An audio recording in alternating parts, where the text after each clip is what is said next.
हरे कृष्णा हरे कृष्णा। जय हो विष्णु जी की, जय हो लक्ष्मी जी की। हिंदू पंचांग के अनुसार एकादशी तिथि विष्णु जी और लक्ष्मी जी को समर्पित है। माघ शीर्ष महीने की शुक्ल पक्ष की एकादशी मोक्षदा एकादशी। इस दिन पूजा करने से आपके पितृश्वरों को मोक्ष मिलता है। आपको अपने काम, क्रोध, मानसिक और शारीरिक बीमारियों से मोक्ष मिलता है। इस एकादशी को गीता जयंती भी कहते हैं। कहते हैं कि श्री कृष्ण भगवान ने आज ही के दिन गीता का ज्ञान दिया था कुरुक्षेत्र में। तो आज गीता जयंती भी है, तो इसको गीता जयंती, आज के दिन गीता का पाठ करने का बहुत पुण्य होता है। और जो धार्मिक हो, जो धार्मिक पूजा पाठ करता हो, उसको गीता की पुस्तक देना। जो पाठ करने वाला हो, जो धार्मिक, उसी को आप गीता की पुस्तक का दान कीजिए। सर्दी का मौसम चल रहा है। 11 दिसंबर को 11 दिसंबर को बुधवार के दिन उद्यात की एकादशी है। तो हम लोग एकादशी बुधवार को मना रहे हैं।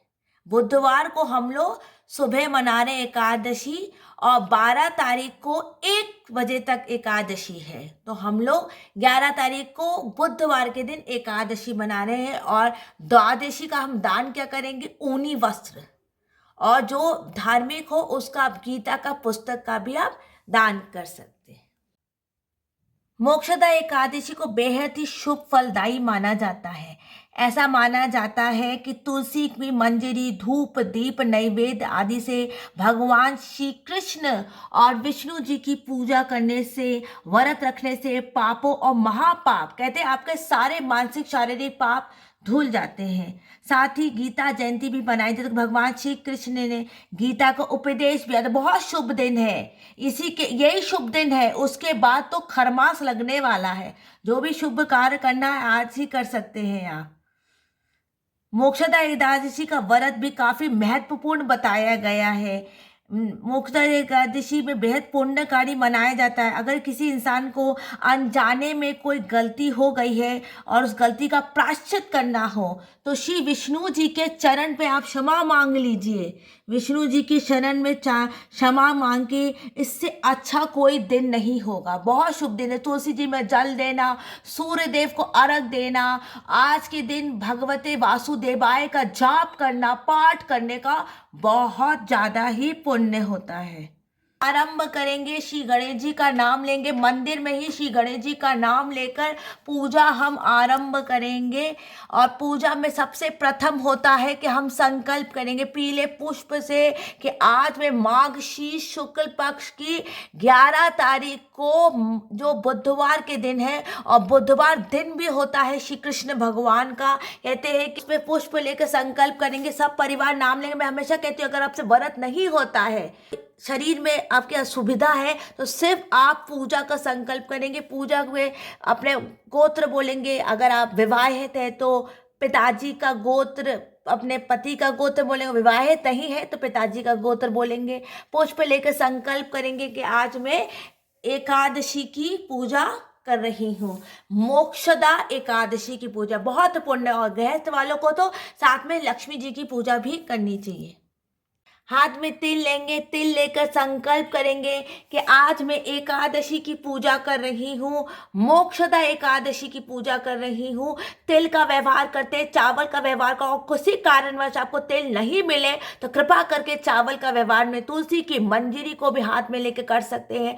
तुलसी और फूल पुष्प के साथ आज ये, और सब भगवान विष्णु जी के हम चरण के सामने रखेंगे। और आज मैं मोक्षदा एकादशी की पूजा करें। इसको गीता जयंती में, और मैं कहती हूँ गीता आप उसी आदमी को दान कीजिए जो गीता को सम्मान दे सके, गीता को पढ़ सके, गीता को अच्छी तरह से रख सके। और द्वादशी के दिन आप दान क्या करें? ऊनी वस्त्र का दान सर्वश्रेष्ठ होता है, या तो तिल की कोई बनी हुई मिठाई दान करना सर्वश्रेष्ठ होता है।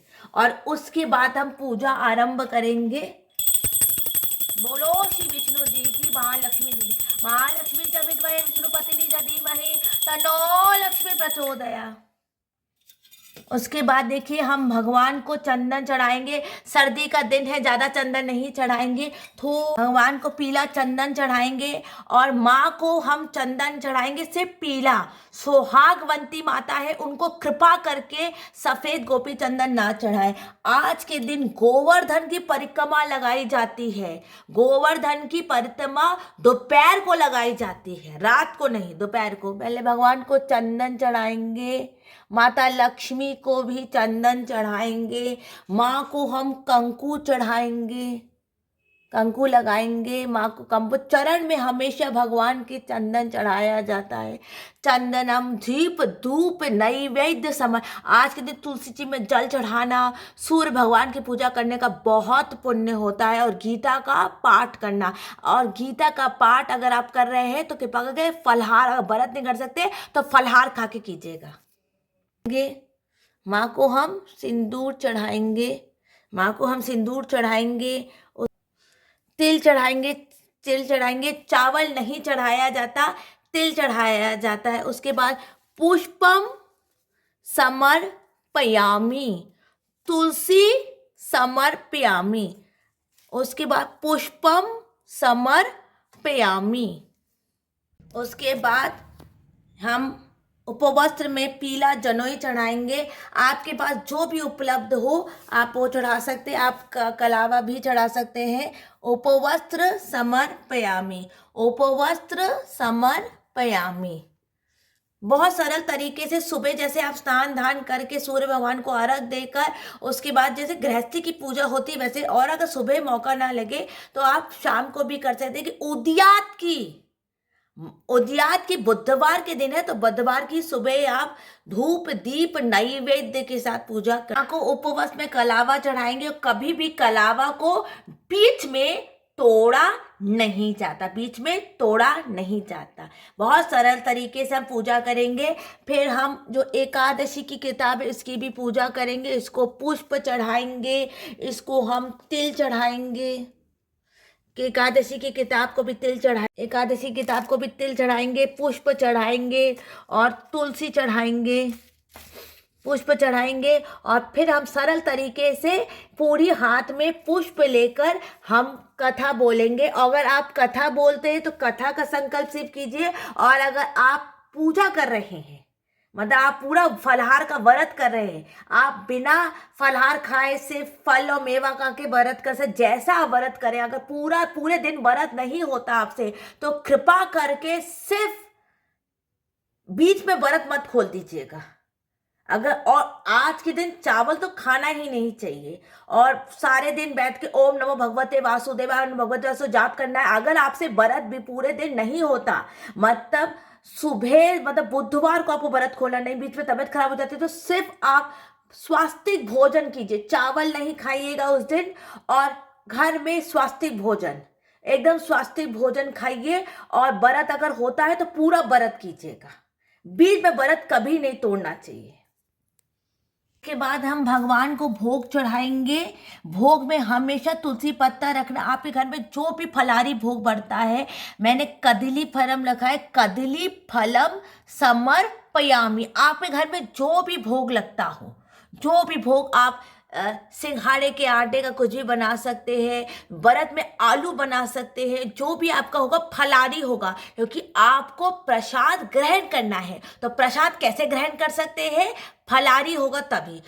कोई भी फलारी चीज भोग करेंगे, और यही फलारी चीज को उसके बाद द्वादशी के दिन किसी विष्णु जी या गोपाल जी के मंदिर में दान करने के बाद, विष्णु जी लक्ष्मी जी की पूजा करने के बाद, तुलसी जी में जल चढ़ाने के बाद आप अपना व्रत का पालना करेंगे। व्रत का आप पालना करेंगे, तुलसी जी में जल चढ़ाने के बाद अपना व्रत का पालना करेंगे। और उसके बाद मैंने बता दिया कि आपको एकादशी कथा करनी। ये पूजा अपने मंदिर में जो जब आप पूजा करते हैं, नित्य पूजा करते हैं, उसी वक्त आप ये पूजा एकादशी की कर सकते हैं। मोक्षा एकादशी, मार्गशीर्ष शुक्ल पक्ष की एकादशी आपके सारे पाप धो देगी। आपको आज के दिन प्रायश्चित करना हो किसी पाप का तो प्रायश्चित भी कर सकते हैं। आज बड़ी बड़ी जगह प्रायश्चित परिक्रमा भी लगती है। जो लोग कोई भी पाप किया हो मानसिक और शारीरिक, वो प्रायश्चित परिक्रमा करते हैं, मंदिर की परिक्रमा करते हैं। प्रायश्चित परिक्रमा भी आज लगती है, पैदल परिक्रमा करते हैं, उनको प्रायश्चित परिक्रमा भी कहते हैं। बोलो श्री विष्णु जी की जय हो, बोलो श्री लक्ष्मी जी की जय हो। अब हम आरती करेंगे। आरती आप शुद्ध घी की आरती कीजिएगा। शुद्ध घी से हम भगवान की आरती करेंगे, विष्णु जी की आरती करेंगे, लक्ष्मी जी की आरती करेंगे। आप ओम जय जगदीश हरे भी कर सकते हैं। मैं लक्ष्मी रमणा करती हूँ। आपको जो आरती आती हो, बाकी बिहारी कोई भी आरती आप कर सकते हैं। और अगर घर में गीता है तो गीता की भी आप आरती कर सकते हैं। ओम जय लक्ष्मी रमणा सत्यनारायण स्वामी जनपात करना रतन दरित सिंहासन भुज बिराजे नारद करत निरंतर घंटा धनी साजे प्रगज वयो कलिकाल निधि चुकू दर्श दियो बूढ़ो ब्राह्मण बनकर कंचन महालती दुर्बल भील का चल किस पर दया करी चंद चूड़े राजा जिसकी विपत हरी वैश्व मनोरथ पायो श्रद्धा तज दीनी सो फल भोग्यो प्रभु जी सो फल पायो हरि जी फेस्तुति कीनी द्वार बार संग राजा मन में भक्ति करी मन वांछित वर दीनो दीन दयाल हरि चरत प्रसाद समायो कदली फल मेवा कदली फल और मेवा धूप दीप तुलसी से धूप दीप तुलसी से राजी सतदे सत सुख संपत्ति। और एकादशी की किताब की भी हम जरूर पूजा करेंगे, हाथ में संकल्प करके एकादशी की पूजा करेंगे। आपको ये मार्गशीर्ष महीने की शुक्ल पक्ष की एकादशी मोक्षा का बहुत शुभ हो और अभी सारे शुभ काम कर लीजिए। फिर तो खरमास लगने वाला है, खरमास लगने वाला है। और बस उसके बाद हम आरती को ज़रूर ठंडा करना चाहिए और एक हमेशा जल रखना चाहिए, मंदिर में हमेशा जल रखना चाहिए। जल आपकी पूजा का साक्षी होता है। आप इस वीडियो को यहीं पर मैं एंड करती हूँ और आप सभी को इस एकादशी की बहुत सारी शुभकामनाएं। ये एकादशी आपके सारे पाप धो दे, पापों माँ पाप आत्मा पाप समा ताहि माम कुंडली काक्ष, आपके सारे पाप ये धो दे। अब इस वीडियो को यहीं पर मैं एंड करने कृपा करके मेरे चैनल को लाइक कर दे, सब्सक्राइब कर दे। अगर वीडियो अच्छा लगता है तो कमेंट में कुछ भी लिख दे, जय नारायण, जय लक्ष्मी जी और जय एकादशी की। और उसके बाद अगर ऐसे और पूजा के वीडियो देखना है तो कृपा करके मेरे चैनल को सब्सक्राइब कर दे। जय श्री कृष्णा, राधे राधे।